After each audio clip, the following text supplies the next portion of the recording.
Let's talk about the internet. What is the internet? The internet is an international network of computers. It is sometimes called cyberspace, the net, the web, or online. How can you use the internet? You can use the internet to research information, read news, find images, watch videos, create maps, play games, listen to music, view remote places that you may not get to go, bank, shop, send email, or chat with a friend.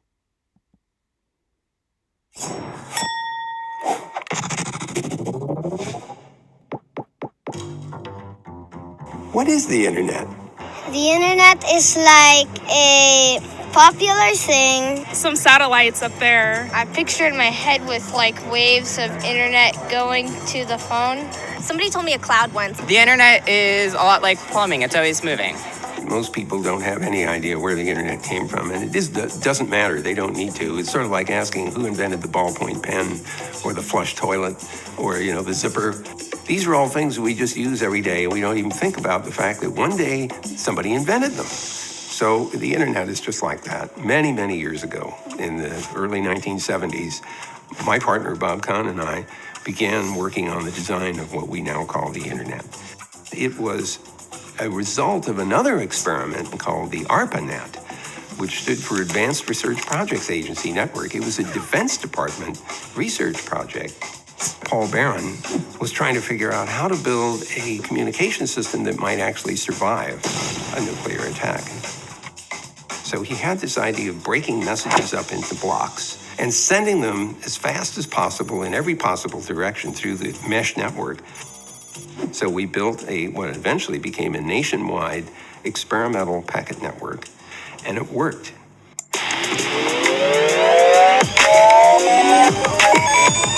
Is anybody in charge of the internet? The government controls it.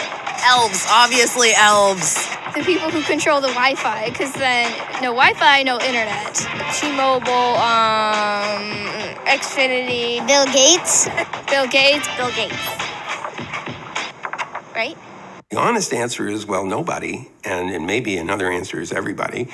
The real answer is that the internet is made up of an incredibly large number of independently operated networks. What's interesting about the system is that it's fully distributed. There's no central control that's deciding how packets are routed or where pieces of network are built or even who interconnects with whom. These are all business decisions that are made independently by the operators. They are all motivated to assure that there is end-to-end connectivity of every part of the network, because the utility of the net is that any device can communicate with any other device, just like you want to be able to make phone calls to any other telephone in the world. There's nothing like this that has ever been built before. The idea that what you know might be useful to somebody else, or vice versa, is a very powerful motivator for sharing information. By the way, that's how science gets done. People share information. So this is an opportunity for people to think up new applications, maybe program them as apps on a mobile phone, maybe become part of the continued growth of the infrastructure of the network to bring it to people that don't have access to it yet, or just make use of it on a day-to-day basis. You can't escape from contact with the internet, so why not get to know it and use it?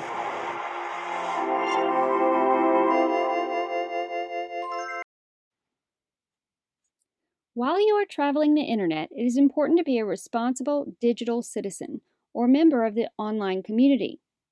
This means that while online, you must show appropriate behavior and make ethical decisions by doing the things that you know are right and follow the safety rules. It is a good idea to share information only with people that you trust, for example, your family or close friends.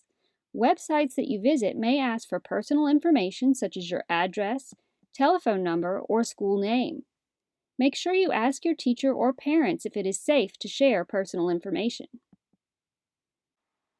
Be aware of strangers. There are many people who use the internet that you do not know. Often the people you meet online may not be who they say they are. Never share personal information, send a photo, or meet a stranger. You may want to play an online game or chat with a person you do not know. Ask your parents first.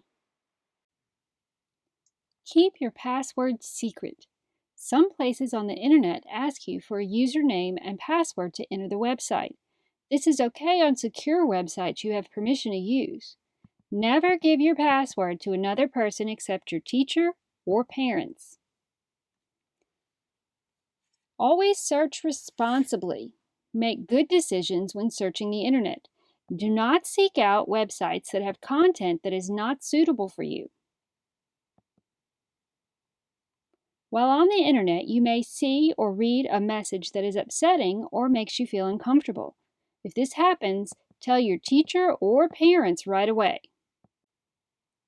Always show respect to others while online and be considerate.